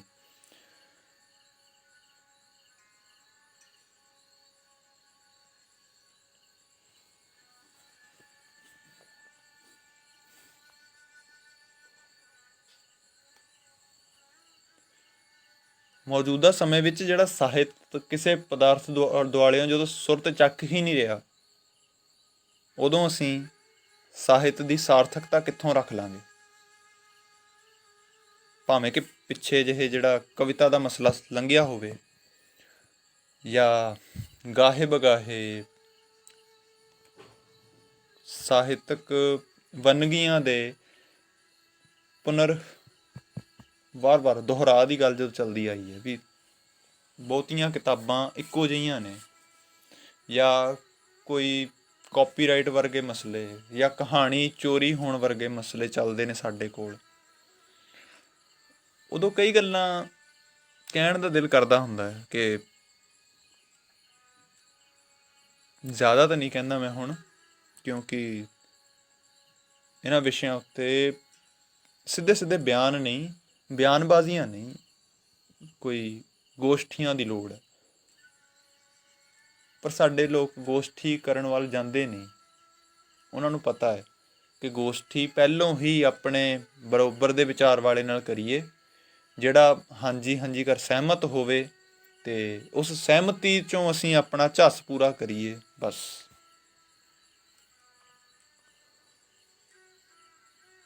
ਅਜੋਕੇ ਸਮੇਂ ਵਿੱਚ ਜਿਹੜਾ ਮਨੋਵਿਗਿਆਨ ਦਾ ਨਵਾਂ ਧੰਦਾ ਸ਼ੁਰੂ ਹੋਇਆ, ਮਨੋਵਿਗਿਆਨ ਦੇ ਧੰਦੇ ਨੇ ਜਿਹੜਾ ਤਰਕਸ਼ੀਲਤਾ ਦੀ ਪਾਰਲੀ ਵਾਰਤਾ ਸੁਣਾਉਣ ਲੱਗਾ,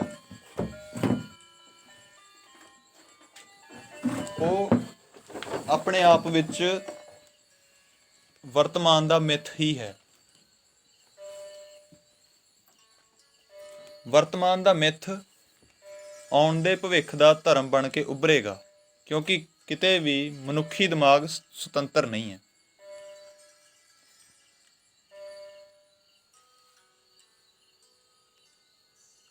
ਤਰਕਸ਼ੀਲਤਾ ਜਦੋਂ ਧਰਮ ਦੇ ਨਾਲ ਟਕਰਾਉਂਦੀ ਆਈ ਹੈ, ਆਸਤਕ ਨਾਸਤਕ ਦੇ ਭੇਦ ਜਿਹੜੇ ਖੜੇ ਹੋਏ ਆ, ਉਹਨਾਂ ਨੇ ਸਾਨੂੰ ਇੱਕ ਗੱਲ ਤੋਂ ਮੁਨਕਰ ਕੀਤਾ ਹੈ ਕਿ ਯਥਾਰਥ ਇਹਨਾਂ ਬਹਿਸਾਂ ਤੋਂ ਪਰੇ ਦੀ ਗੱਲ ਹੈ। ਠੀਕ ਉਵੇਂ ਹੀ ਜਿਵੇਂ ਅਸੀਂ ਕਿਸੇ ਨੂੰ ਚੰਗਾ ਕਿਸੇ ਨੂੰ ਮਾੜਾ ਕਹਿ ਕੇ ਸਾਰੀ ਗੱਲ ਵਿਚਲੀ ਮੁਕਾ ਦਿੰਦੇ ਹਾਂ। ਗੱਲ ਦੀ ਅਹਿਮੀਅਤ ਨਹੀਂ ਰਹਿੰਦੀ, ਚੰਗੇ ਤੇ ਮਾੜੇ ਦੀ ਹੋਣ ਤੇ ਨਾ ਹੋਣ ਦੀ ਬਹਿਸ ਤੇ ਗੱਲ ਟਿਕ ਜਾਂਦੀ ਹੈ। ਸਾਡੀ ਸੋਚ ਦੇ ਬਿੰਦੂ ਹਾਲੇ ਵੀ ਨਾਇਕ ਨਾਇਕਾ ਦਲਾਲ ਤੇ ਨੀਚ ਉੱਤੇ ਟਿਕਦੇ ਆ। ਹੀਰੋ ਤੇ ਵਿਲਨ ਦੀ ਗੱਲ ਤਾਂ ਚਲੋ ਛੱਡ ਦਿੱਤੀ ਸੀ ਮੈਂ, ਪਰ ਜਿਹੜਾ ਚਾਰ ਪਾਸੇ ਦਾ ਵੰਡ ਵਿਹਾਰ ਹੈ ਨਾ, ਇਸ ਨੇ ਸਾਡੀ ਸਾਰੀ ਗੱਲ ਨੂੰ ਤੋੜ ਦਿੱਤਾ। ਹੁਣ ਕੋਈ ਵਿਅਕਤੀ, ਉਦਾਹਰਣ ਸਿੱਧੀ ਲੈ ਲੈਣਾ ਸਰੋਤਿਆਂ ਵੱਲੋਂ, ਇੱਕ ਸਰੋਤਾ ਗੱਲ ਸੁਣ ਰਿਹਾ ਹੋਏਗਾ ਮੇਰੀ, ਇਹ ਸੋਚ ਕੇ ਕਿ ਕੋਈ ਵਿਸ਼ਾ ਰੱਖਿਆ ਜਾ ਰਿਹਾ, ਸੁਣ ਲੈਂਦੇ ਆ ਤੇ ਸਮਝ ਲਾਂਗੇ। ਸਹੀ ਕਹਿੰਦਾ ਹੋਏਗਾ ਤਾਂ ਹਾਮੀ ਭਰ ਦਾਂਗੇ, ਜੇ ਸਾਨੂੰ ਕੁਝ ਗਲਤ ਲੱਗਿਆ ਤੇ ਆਪਣਾ ਪੱਖ ਰੱਖ ਦਾਂਗੇ। ਦੂਜੇ ਪਾਸੇ ਇੱਕ ਵਰਗ ਉਹ ਵੀ ਹੈ ਜਿਹਨੂੰ ਪਤਾ ਹੈ ਕਿ ਮੇਰੀ ਸੋਚ ਕਿੱਥੇ ਤੱਕ ਜਾਂਦੀ ਹੈ। ਉਹ ਬਰਾਬਰ ਵਿਚਾਰ ਵਟਾਂਦਰੇ ਦੇ ਨਾਲ ਜਾਂ ਮੇਰੇ ਪਿਛਲੇ ਸਾਰੇ ਸੋਚਣ ਦੇ ਦਾਇਰੇ ਨੂੰ ਦੇਖਦੇ ਹੋਏ ਪਹਿਲੋਂ ਹੀ ਜਾਣਦੇ ਨੇ ਕਿ ਮੈਂ ਕਿਹੜੀ ਗੱਲ, ਕਿਸ ਵਿਸ਼ੇ ਦੀ ਗੱਲ ਕਿੱਥੋਂ ਤੱਕ ਕਰ ਸਕਦਾ। ਉਹ ਸਿਰਫ ਇਸ ਖਿਆਲੋਂ ਸੁਣਨਗੇ ਕਿ ਇਸ ਗੱਲ 'ਚੋਂ ਕੋਈ ਕਮੀ ਲੱਭੀ ਜਾ ਸਕੇ, ਕੋਈ ਅਪਸ਼ਬਦ, ਕੋਈ ਅਜਿਹਾ ਘੁਣਤਰੀ ਲਫ਼ਜ਼ ਜਿਹਦਾ ਵਿਵਾਦ ਖੜਾ ਕੀਤਾ ਜਾ ਸਕੇ। ਅਜਿਹੇ ਲੋਕ ਵੱਧ ਹੋਣਗੇ। ਤੀਸਰਾ ਵਰਗ ਉਹ ਹੋਏਗਾ ਜਿਨ੍ਹਾਂ ਨੂੰ ਇਸ ਗੱਲ ਨਾਲ ਮਤਲਬ ਨਹੀਂ ਕਿ ਮੈਂ ਕੀ ਕਹਿ ਰਿਹਾ, ਉਹਨਾਂ ਨੂੰ ਇਸ ਗੱਲ ਨਾਲ ਮਤਲਬ ਨਹੀਂ ਕਿ ਮੈਂ ਉਸ ਗੱਲ ਦੇ ਪਿੱਛੇ ਜਿਹੜਾ ਵਿਹਾਰਿਕ ਜੀਵਨ ਹੈ, ਪ੍ਰੈਕਟੀਕਲ ਲਾਈਫ ਹੈ ਜਿਹੜੀ ਮੇਰੀ, ਉਹਦੇ ਨਾਲ ਕਿੰਨੀ ਕੁ ਬਰਾਬਰ ਚੱਲ ਰਹੀ ਹੈ।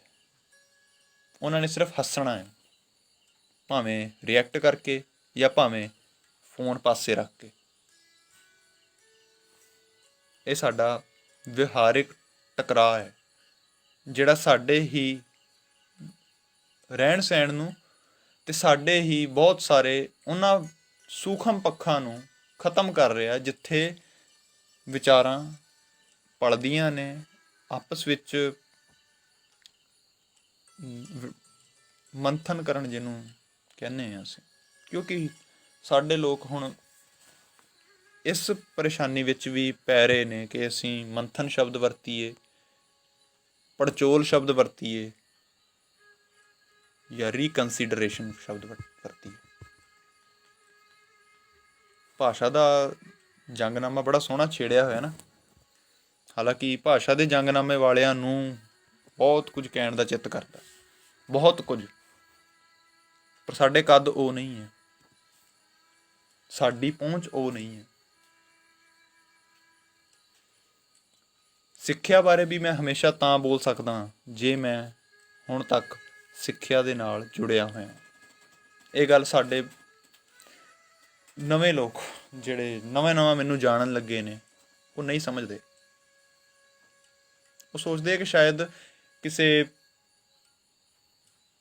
ਖਿਝ ਖੱਪ ਦੇ ਦੌਰ ਤੋਂ, ਜਿਵੇਂ ਅੱਜ ਹੋ ਵੀ ਰਿਹਾ ਹੈ, ਇਨਕਲਾਬ ਦਾ ਬੁਖਾਰ ਵੀ ਸਾਡੇ ਨੌਜਵਾਨਾਂ ਨੂੰ ਅਜਿਹਾ ਚੜ੍ਹ ਰਿਹਾ ਕਿ ਆਪ ਤੇ ਐਸ਼ੋ ਆਰਾਮ ਦੀ ਜ਼ਿੰਦਗੀ ਭਾਲਦੇ ਨੇ, ਆਪ ਅਹੁਦੇਦਾਰੀਆਂ ਭਾਲਦੇ ਨੇ, ਪਰ ਆਪਣੀ ਕਮੀ ਵੱਲ ਕੋਈ ਧਿਆਨ ਨਹੀਂ ਦਿੰਦਾ। ਮੇਰੇ ਕੋਲ ਖੂਬੀਆਂ ਦਾ ਕੋਈ ਭੰਡਾਰ ਨਹੀਂ ਹੈ। ਮੈਂ ਚਾਹੁੰਦਾ ਵੀ ਇਹੀ ਹਾਂ ਕਿ ਮੈਨੂੰ ਆਪਣੀਆਂ ਕਮੀਆਂ ਦਾ ਅਹਿਸਾਸ ਹੋਵੇ, ਮੈਨੂੰ ਕੋਈ ਹੋਰ ਮੇਰੀ ਕਮੀ ਦੱਸਣ ਆਵੇ, ਇਸ ਤੋਂ ਪਹਿਲਾਂ ਹੀ ਮੈਨੂੰ ਮੇਰੀ ਕਮੀ ਪਤਾ ਹੋਵੇ। ਕੋਈ ਮੈਨੂੰ ਮੇਰੀ ਕਮੀ ਦੱਸਣ ਆਵੇ ਤੇ ਮੈਂ ਉੱਥੇ ਆਪਣੀਆਂ ਖੂਬੀਆਂ ਨਾ ਸੁੱਟਾਂ ਕਿ ਮੇਰੀ ਇਹ ਖੂਬੀ ਵੇਖੋ ਤੇ ਮੇਰੀ ਕਮੀ ਨੂੰ ਬਖਸ਼ੋ। ਮੈਂ ਇਹ ਕਹਾਂ ਕਿ ਨਹੀਂ, ਮੈਨੂੰ ਮੇਰੀ ਕਮੀ ਪਤਾ ਹੈ, ਮੈਂ ਇਹਦੇ 'ਤੇ ਕੰਮ ਕਰ ਰਿਹਾ।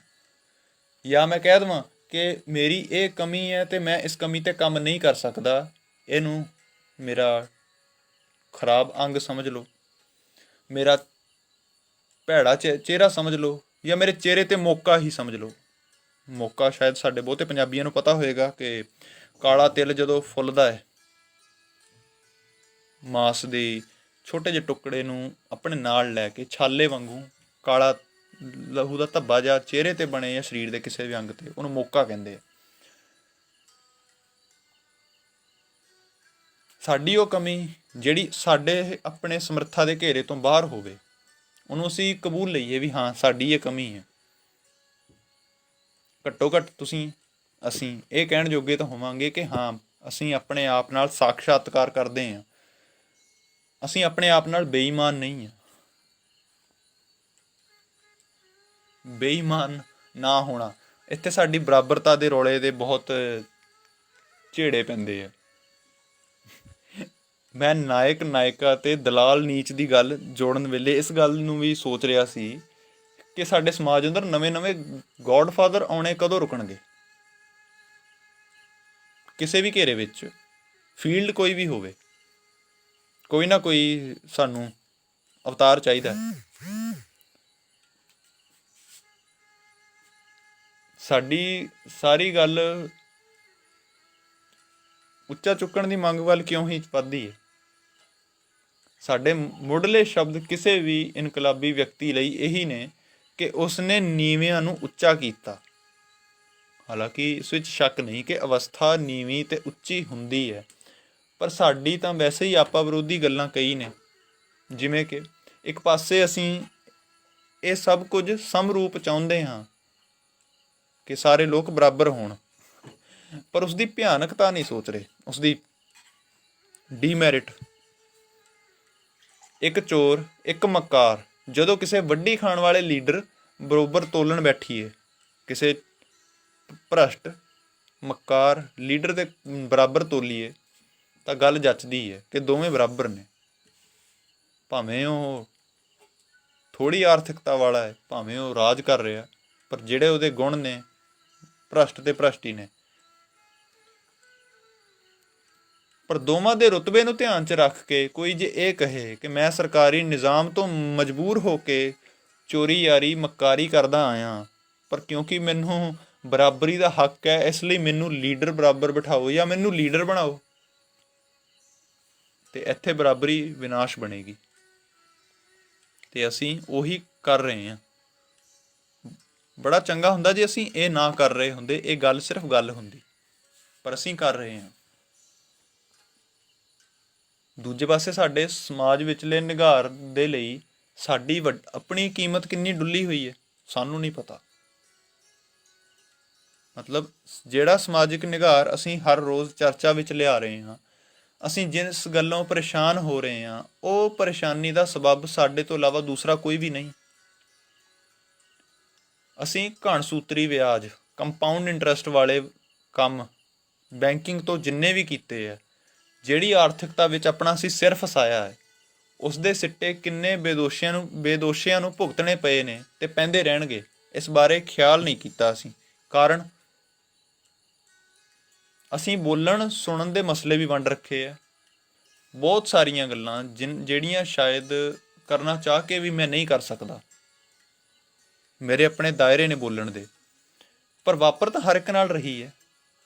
ਤੁਹਾਨੂੰ ਮਹਿਸੂਸ ਕਰਨ ਤੇ ਵਿਚਾਰ ਕਰਨ ਤੋਂ ਕਿਹਨੇ ਰੋਕਿਆ ਹੋਇਆ ਭਲਾ? ਲਿਖਣ ਜਾਂ ਡਰਨ ਵਾਲੇ ਦੇ ਵਿਸ਼ੇ ਨਹੀਂ ਹੈ। ਗੱਲ ਤਾਂ ਸਿਰਫ ਇਹ ਹੈ ਕਿ ਸਾਡੀ ਬਹੁ ਗਿਣਤੀ ਜਿਹੜੀ ਤਰਾਹਿਮਾਮ ਕਹਿੰਦੀ ਵੀ ਹੈ, ਜਿਹੜੀ ਹਾਲ ਦੁਹਾਈ ਮਚਾਉਂਦੀ ਵੀ ਪਈ ਹੈ, ਉਹ ਤਮਾਸ਼ਬੀਨ ਹੈ। ਹੱਲ ਦੀ ਪ੍ਰਕਾਸ਼ਮਾਨਤਾ ਨੂੰ ਤਾਂ ਕੋਈ ਮੰਨ ਕੇ ਹੀ ਨਹੀਂ ਰਾਜੀ। ਇੱਥੇ ਈਰਖਾ ਕੰਮ ਕਰ ਰਹੀ ਹੁੰਦੀ ਹੈ ਸੁਣਨ ਵਿੱਚ ਵੀ। ਇਸ ਗੱਲ ਤੋਂ ਭਲੀ ਭਾਂਤ ਜਾਣੂ ਹਾਂ ਕਿ ਘੁਣ ਵਰਗੇ ਲੋਕ ਲਗਾਤਾਰ ਆਪਣਾ ਕੰਮ ਕਰਦੇ ਰਹਿੰਦੇ ਨੇ। ਬਰਾਬਰੀ ਇਹਨਾਂ ਦੇ ਹੁੰਦਿਆਂ ਇਹਨਾਂ ਲੋਕਾਂ ਨਾਲ ਬਰਾਬਰੀ ਕਰਨੀ ਹੈ। ਬਲਕਿ ਇਹਨਾਂ ਲੋਕਾਂ ਕਰਕੇ ਤਾਂ ਗੈਰਤ ਵਾਲਾ ਬੰਦਾ ਇਹ ਵੀ ਕਹਿਣ ਨੂੰ ਤਿਆਰ ਰਹਿੰਦਾ ਹੈ ਕਿ ਜੇਕਰ ਸਾਡੀ ਕਾਬਲੀਅਤ ਵਾਲੀ ਥਾਂ ਉੱਤੇ ਅਜਿਹੇ ਹੀਣੇ ਲੋਕਾਂ ਨੇ ਪਹੁੰਚ ਰੱਖਣੀ ਹੈ ਜਾਂ ਪਹੁੰਚ ਹੀ ਜਾਣਾ ਹੈ ਰਾਖਵੇਂ ਕਿਸੇ ਅਸੂਲ ਜਾਂ ਅਹੁਦੇ ਦੇ ਨਾਲ ਜਾਂ ਕਿਸੇ ਪਹੁੰਚ ਦੇ ਨਾਲ, ਤਾਂ ਅਸੀਂ ਇਹ ਅਹੁਦੇ ਛੱਡਣ ਨੂੰ ਰਾਜ਼ੀ ਹਾਂ। ਹੀਰੋਇਜ਼ਮ ਦੇ ਚੱਕਰ ਵਿੱਚ ਮੋਟੀਵੇਸ਼ਨ ਦੀ ਫੌੜੀ ਲੈ ਕੇ ਚੱਲਣ ਵਾਲੇ ਲੋਕ ਇਹ ਗੱਲ ਗੌਰ ਨਾਲ ਸੁਣਨ। ਹਮੇਸ਼ਾ ਆਪਣੇ ਦੁਆਲੇ ਸੂਰਜਾਂ ਦੇ ਟਿੱਕੀਆਂ ਦੇ ਗੋੜੇ ਨਾ ਖੜੇ ਕਰਿਆ ਕਰੋ।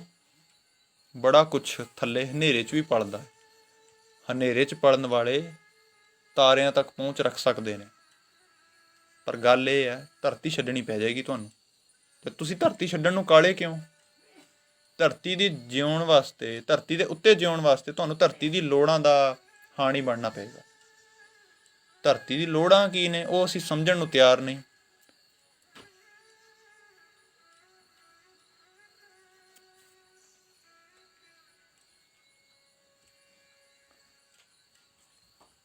ਤੇ ਅੱਜ ਦੀ ਆਖਰੀ ਗੱਲ, ਕਿਉਂਕਿ ਗੱਲਾਂ ਜਦੋਂ ਕਈ ਵਿਸ਼ੇ ਦੇ ਰੂਪ ਧਾਰ ਲੈਣ ਤਾਂ ਉਹਨਾਂ ਵਿੱਚ ਇੱਕ ਦੋਸ਼ ਖੜਾ ਕੀਤਾ ਜਾਂਦਾ ਹੈ। ਹਾਲਾਂਕਿ ਦੋਸ਼ ਆਉਣਾ ਸੁਭਾਵਿਕ ਹੈ ਕਿ ਤੂੰ ਬਹੁਤ ਸਾਰੀਆਂ ਗੱਲਾਂ ਇਕੱਠੀਆਂ ਕਿਉਂ ਕਰ ਰਿਹਾ।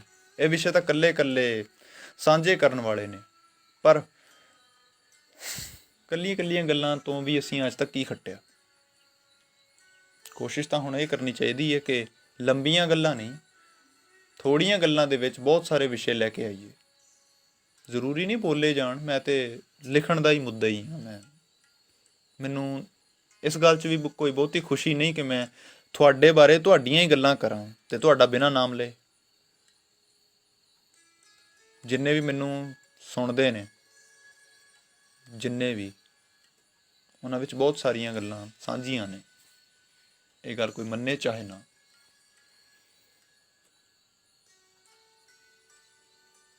ਪੜ੍ਹੇ ਲਿਖਿਆਂ ਦਾ ਪੈਮਾਨਾ ਤੁਸੀਂ ਡਿਗਰੀਆਂ ਲਾ ਰਹੇ ਹੋ, ਹਾਲੇ ਤੱਕ ਲਾ ਰਹੇ ਹੋ। ਹਾਲਾਂਕਿ ਉਹ ਲੋਕ ਨੇ ਜਿਹੜੇ ਫੇਸਬੁੱਕ ਉੱਤੇ ਇਸ ਗੱਲ ਉੱਤੇ ਬਹਿਸਦੇ ਨੇ ਕਿ ਪੜ੍ਹੇ ਲਿਖੇ ਸਾਡੇ ਉੱਤੇ ਹਾਵੀ ਨਹੀਂ ਹੋ ਸਕਦੇ। ਜੇ ਪੜ੍ਹੇ ਲਿਖੇ ਸਾਡੇ ਉੱਤੇ ਹਾਵੀ ਨਹੀਂ ਹੋ ਸਕਦੇ, ਜੇ ਡਿਗਰੀਆਂ ਵਾਲੇ ਸਾਡੇ ਉੱਤੇ ਹਾਵੀ ਨਹੀਂ ਹੋ ਸਕਦੇ, ਤਾਂ ਕੀ ਤੁਸੀਂ ਡਿਗਰੀਆਂ ਵਾਲਿਆਂ ਬਰਾਬਰ ਕਾਬਲੀਅਤ ਨਹੀਂ ਖੜੀ ਕਰਨੀ? ਤੁਹਾਡੇ ਅੰਦਰ ਉਹ ਸ਼ਾਂਤੀ, ਤੁਹਾਡੇ ਅੰਦਰ ਉਹ ਠਰਮਾ, ਤੁਹਾਡੇ ਅੰਦਰ ਉਹ ਸਲੀਕਾ ਕਿਉਂ ਨਹੀਂ ਆਉਂਦਾ? ਤੁਹਾਡੇ ਅੰਦਰ ਉਹ ਹੋਛਾਪਣ, ਤੁਹਾਡੇ ਅੰਦਰ ਮਸ਼ਕਰਾਪਣ, ਤੁਹਾਡੇ ਅੰਦਰ ਇੱਕ ਦੂਜੇ ਦੇ ਉੱਤੇ ਈਰਖਾ ਤੇ ਇੱਕ ਦੂਜੇ ਦੇ ਉੱਤੇ ਤੰਜਬਾਜ਼ੀ, ਇਹ ਕਿਉਂ ਨਹੀਂ ਛੁੱਟਣ 'ਚ ਆਉਂਦੀ? ਤੁਹਾਨੂੰ ਜੇ ਠਾਰਨਾ ਹੋਵੇ ਤਾਂ ਹਮੇਸ਼ਾ ਕੌੜੇ ਲਫ਼ਜ਼ ਵਰਤ ਕੇ ਕਿਉਂ ਕੋਈ ਬੰਦਾ ਠਾਰੇ? ਅਸੀਂ ਵੀ ਜਿਉਂਦੇ ਹਾਂ, ਸਾਨੂੰ ਪਤਾ ਸਮਾਜ ਵਿੱਚ ਅਸੀਂ ਹਰ ਵਿਅਕਤੀ ਨਾਲ ਮਿਲਣਾ। ਸਾਨੂੰ ਨਹੀਂ ਪਤਾ ਕਿ ਕਿਸੇ ਵਿਅਕਤੀ ਨੇ ਜਿਹੜਾ ਕੱਲ੍ਹ ਸਾਡਾ ਵਿਰੋਧੀ ਸੀ, ਅੱਜ ਉਹ ਸਾਡੀ ਗੱਲ ਨਾਲ ਮੁਤਾਸਰ ਵੀ ਹੋ ਰਿਹਾ ਹੋ ਸਕਦਾ ਹੈ। ਪਰ ਜੇ ਅਸੀਂ ਉਸੇ ਮਸ਼ਕਰੇ ਐਟੀਟਿਊਡ ਦੇ ਨਾਲ, ਉਸੇ ਈਰਖਾ ਜਾਂ ਨਫ਼ਰਤ ਭਰੇ ਐਟੀਟਿਊਡ ਦੇ ਨਾਲ ਜਿਉਂਦੇ ਹੋਈਏ, ਕੀ ਕਿਸੇ ਦੀ ਹਿੰਮਤ ਪਏਗੀ ਸਾਡੇ ਕੋਲ ਸਾਡੀ ਗੱਲ ਦੇ ਹਾਮੀ ਭਰਨ ਦੀ? ਸੋਚਣ, ਜਾਣਨ ਤੇ ਪਛਾਣਨ ਦੀਆਂ ਗੱਲਾਂ ਨਹੀਂ ਨੇ ਇਹ। ਇੱਥੇ ਤਾਂ ਗੱਲਾਂ ਹੀ ਬਹੁਤ ਸਧਾਰਨ ਨੇ। ਔਰ ਸਾਡੇ ਕੋਲ ਸਭ ਤੋਂ ਵੱਡੀ ਬਿਮਾਰੀ ਹੈ ਕਿ ਅਸੀਂ ਸਧਾਰਨ ਹੋਣਾ ਨਹੀਂ ਜਾਣਦੇ। ਅਸੀਂ ਜਾਂ ਹੀਰੋ ਹੋਣਾ ਜਾਣਦੇ ਹਾਂ ਜਾਂ ਵਿਲਨ ਹੋਣਾ ਜਾਣਦੇ ਹਾਂ। ਮਿਊਜ਼ਿਕ ਲਾਈਨ ਦੇ ਵਿੱਚ ਇੱਕ ਸਮੱਸਿਆ ਆ ਰਹੀ ਹੈ ਨਾ ਅੱਜ। ਸਾਰੇ ਬੰਦੇ ਇਸ ਗੱਲ ਦੇ ਲਈ ਪਿੱਟ ਰਹੇ ਹੈ ਕਿ ਜਿਹੜਾ ਲਿਰਿਸਿਜ਼ਮ ਹੈ, ਗੀਤਕਾਰੀ ਹੈ, ਉਹ ਬੜੀ ਵਾਇਲੈਂਟ ਹੋ ਰਹੀ ਹੈ। ਗੀਤਕਾਰ ਖੁਦ ਨੂੰ ਬੈਡ ਬॉय ਲਿਰਿਸਿਸਟ ਕਹਾ ਕੇ ਖੁਸ਼ ਨੇ। ਕਿਉਂ?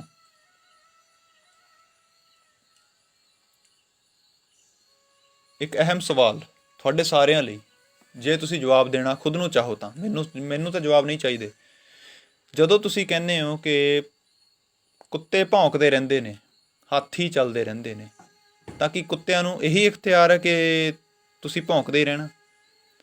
ਔਰ ਜਿਹੜੇ ਕੁੱਤੇ ਭੌਂਕਦੇ ਰਹਿੰਦੇ ਨੇ ਉਹਦੇ ਵਿੱਚ ਆਪ ਵੀ ਕੁੱਤੇ ਬਣ ਕੇ ਬਹਿਣਾ ਹੈ ਤੁਸੀਂ?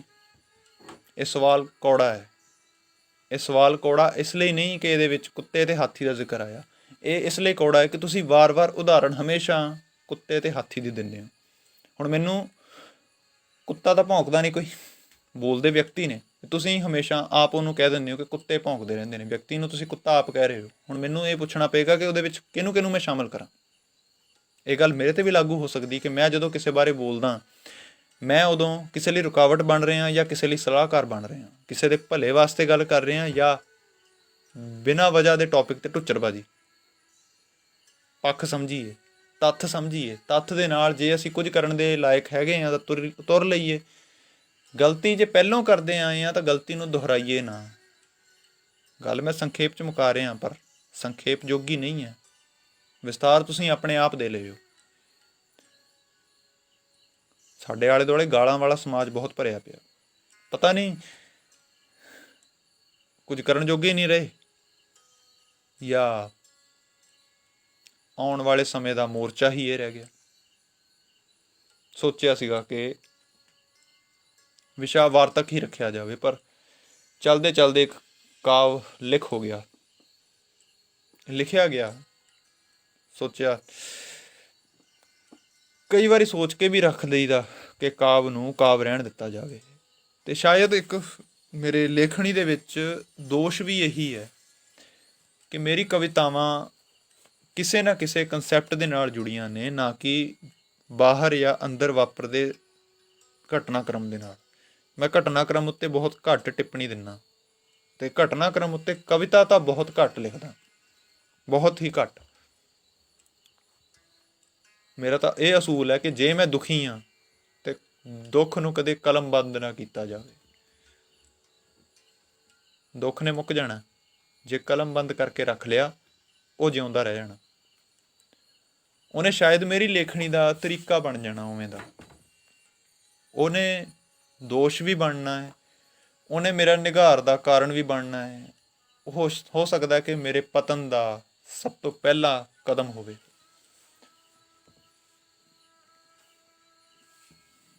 ਇਸ ਲਈ ਹਮੇਸ਼ਾ ਸਾਹਿਤ ਦੇ ਬਾਰੇ ਬਹਿਸ ਤੋਂ ਪਹਿਲੇ ਸਿੱਖਿਆ ਦੇ ਬਾਰੇ ਗੱਲ ਕਰਨ ਦੀ ਕੋਸ਼ਿਸ਼ ਕਰ ਲਓ, ਕਿਉਂਕਿ ਸਿੱਖਿਆ ਦੇ ਨਾਲ ਪਹਿਲਾ ਕਦਮ ਤੁਹਾਡੇ ਆਪਣੇ ਬਾਰੇ ਸੋਚ ਵਿਚਾਰ ਸ਼ੁਰੂ ਹੋਏਗੀ, ਨਾ ਕਿ ਕਿਸੇ ਨੂੰ ਸਿੱਖਿਆ ਦੇਣ ਦੀ।